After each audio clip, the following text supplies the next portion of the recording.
राष्ट्रीय जनता दल के इस वक्त हमारे साथ नगर अध्यक्ष इंजीनियर रमेश कुमार हैं। चलिए आज इनसे जुड़ रहे हैं और बातचीत करेंगे। चूँकि आगामी 2025 में बिहार विधानसभा का चुनाव होना है, कुछ राजनीतिक मुद्दे पे बात करेंगे और फिर जो पटना में बीपीएससी जो छात्र के साथ बर्बरता तरीके से जो पुलिस रवैया कर रही है उसमें भी चर्चा करेंगे। बहुत बहुत स्वागत है। पहले सबसे पहले आपके चैनल के माध्यम से सिवान की जनता और देश की जनता को आने वाले 2025 की हार्दिक शुभकामनाएं, मंगल कामनाएं देता हूं। इंजीनियर रमेश कुमार जी, जो चल रहा है बिहार में इन दिनों, वो खबरें जो है लगातार देश देख रही है कि पटना में बीपीएससी छात्र के साथ किस तरह से पुलिस रवैये अपना रही है, घसीट रही है। क्या कुछ कहेंगे इस पर? देखिए, जो हमारे प्रदेश के छात्रों के साथ घटना घट रही है या हमारे तत्कालीन मुख्यमंत्री श्री नीतीश कुमार द्वारा जो कार्य कराए जा रहे हैं वो बहुत ही निंदनीय है और आने वाले समय में इसका खामियाजा नीतीश कुमार जी को भुगतना पड़ेगा। इसमें कोई दोहमत नहीं है। वो जिस तरह का तानाशाह रवैया अपनाए हुए हैं, वो तानाशाह का समय अब नहीं चलेगा। क्यों ऐसा किया जा रहा है? छात्र जो है लगातार 2 हफ्ते हो गया लगातार डटे हुए हैं, उन पर लाठियाँ भाजी जा रही है। देखिए, भ्रष्टाचार इतना ज़्यादा फैल गया है ना कि उसको हम लोग व्यक्त कर सकते हैं। समझ लीजिए, मतलब लोगों के भविष्य से खेला जा रहा है। हमारे जितने भी छात्र हैं और छात्र अपना दिन रात मेहनत करके पढ़ाई कर रहे हैं, लेकिन उनके साथ पेपर लीक हो जाता है तो जहाँ मर्जी वहाँ का पेपर कैंसिल करा दिया जाता है। तो ये नीतीश कुमार की सरकार की सबसे खराब स्थिति है।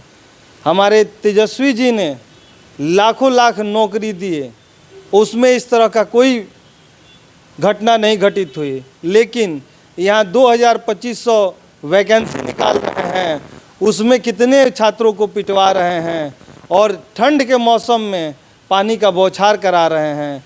ये बहुत ही निंदनीय विषय है। और इस कितना असर रहेगा ये आने वाले वक्त में? इसका असर कितना पड़ने वाला है? देखिए, छात्र शक्ति जो होता है राष्ट्र शक्ति होता है।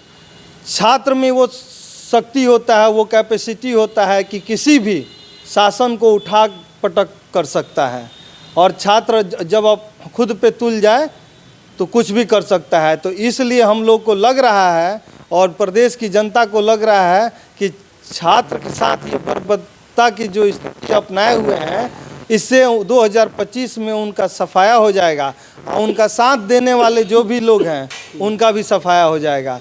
ये पार्टी पॉलिटिक्स बनाए हुए हैं। जैसे कुछ एक तथाकथित है प्रशांत किशोर जी, वो गर्दनी बाग में जो आंदोलन हो रहा था उसको उन्होंने राजनीतिक लाभ के लिए उन्होंने गांधी मैदान तक मूव कराए और मूव जब लाठियाँ चलने लगी तो वहाँ से 9-2-11 हो गए। तो ऐसे नेताओं की कोई आवश्यकता नहीं है और ऐसे नेता के वजह से कोई भी आंदोलन सफल नहीं होता है। चलिए, कुछ सिवान के राजनीतिक पे हम बात करेंगे।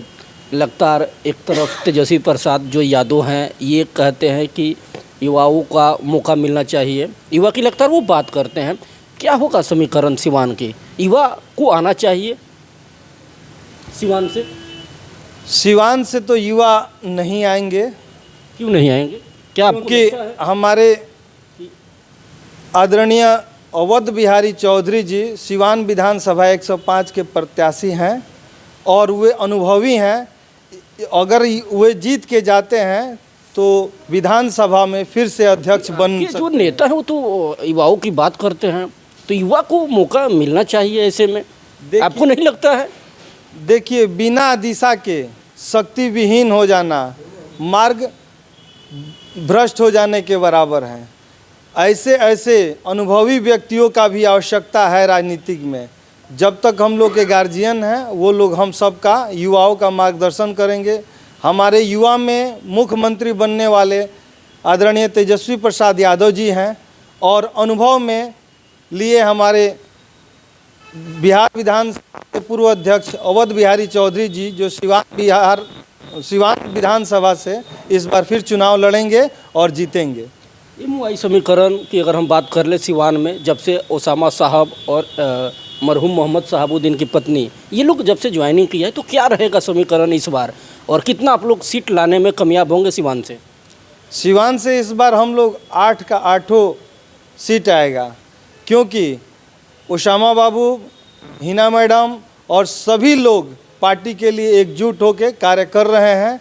और पिछले बार मरहूम शहाबुद्दीन साहब ने ऐसा समीकरण बैठाया थे, 8 में हम लोग 6 चुनाव जीते थे और इस बार 8 के 8 जीतेंगे।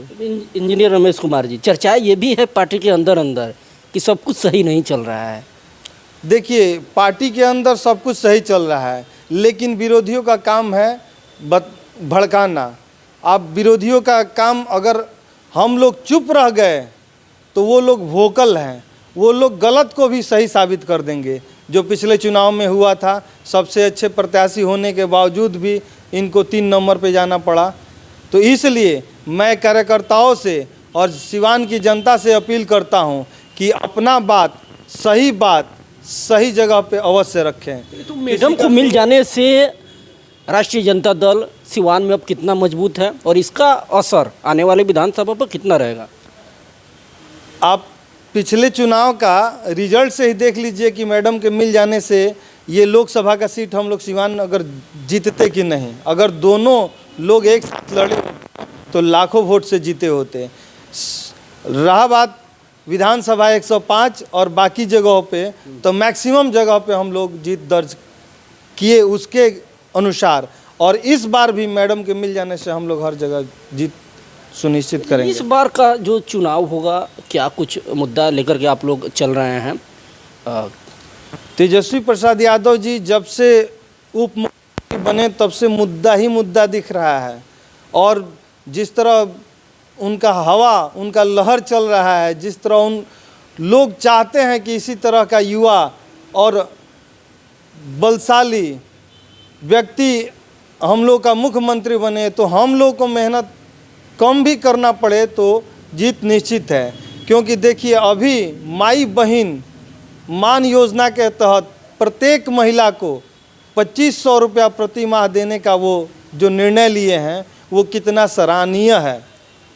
आप स्वयं यह रियलाइज़ कर सकते हैं कि अगर आप तो कमा रहे हैं, आप घूम रहे हैं, आप मीडिया में हैं तो कुछ पैसे ला रहे हैं, लेकिन वहीं आपके घर में बैठी महिला जो आपकी माँ है, आपकी बहन है, हमारी माँ है, हमारी बहन, ज़्यादा माँ बहनें गृहिणी होती हैं, उनके पास आमदनी का कोई स्रोत नहीं होता है, वो डिपेंड हो रहती हैं अपने हस्बैंड के ऊपर, अपने भाई के ऊपर, अपने परिवार वालों के ऊपर। लेकिन आदरणीय तेजस्वी प्रसाद यादव जी अगर हर एक महिला को 2500 रुपया अगर देते हैं या सरकार से दिलाते हैं, तो कितनी खुशी उनके, कितना खुशी की लहर उनके ऊपर रहेगी। प्रतिपक्ष के नेता माने जाने वाले तेजस्वी प्रसाद यादव इन दिनों वे हर एक जिले में भ्रमण भी कर रहे हैं, इसका उद्देश्य क्या मानी जाए?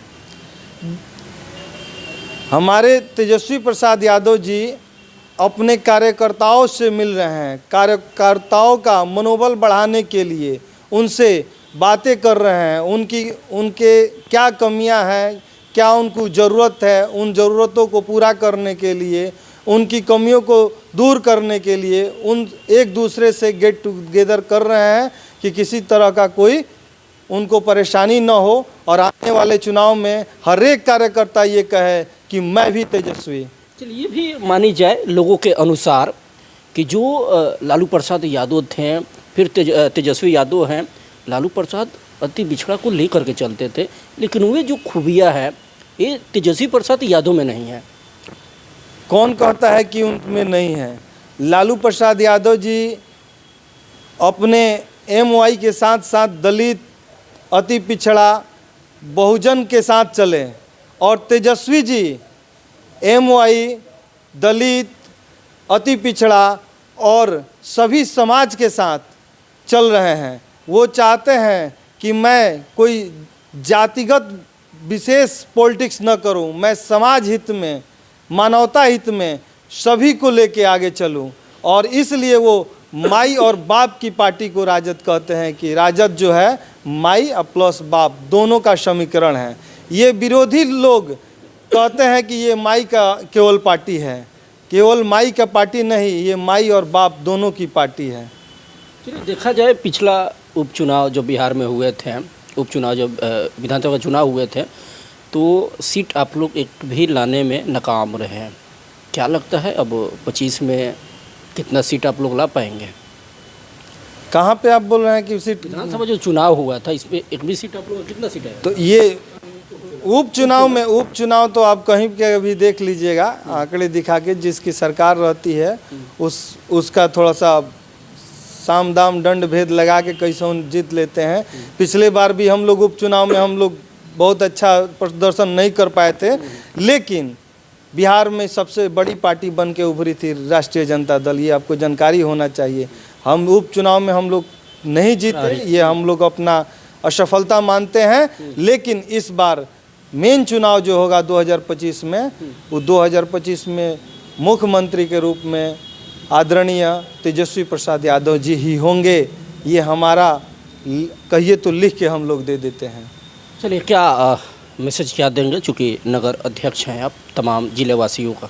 मैं सभी नगर वासियों, जिले वासियों और देशवासियों से ये प्रार्थना करता हूँ कि हम लोगों से जो भी 2024 में भूल चूक से कोई भी गलती हो गई तो अपना छोटा भाई समझ के हमें माफ़ कीजिएगा। और आने वाले समय में 2025 में मैं ईश्वर से कामना करता हूँ कि आप सभी दिन दुनी रात चौगुनी तरक्की करें। ईश्वर और माता रानी का आप सब पे आशीर्वाद बना रहें और आने वाले 2025 में आदरणीय तेजस्वी प्रसाद यादव जी को मुख्यमंत्री आप लोग बनाने के लिए आशीर्वाद दें। बहुत हो गया नीतीश का मार, अब की बार तेजस्वी सरकार।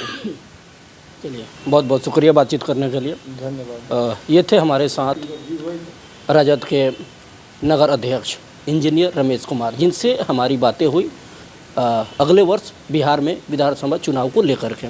बाकी बने रहें आगे की खबरों के लिए, तब तक आप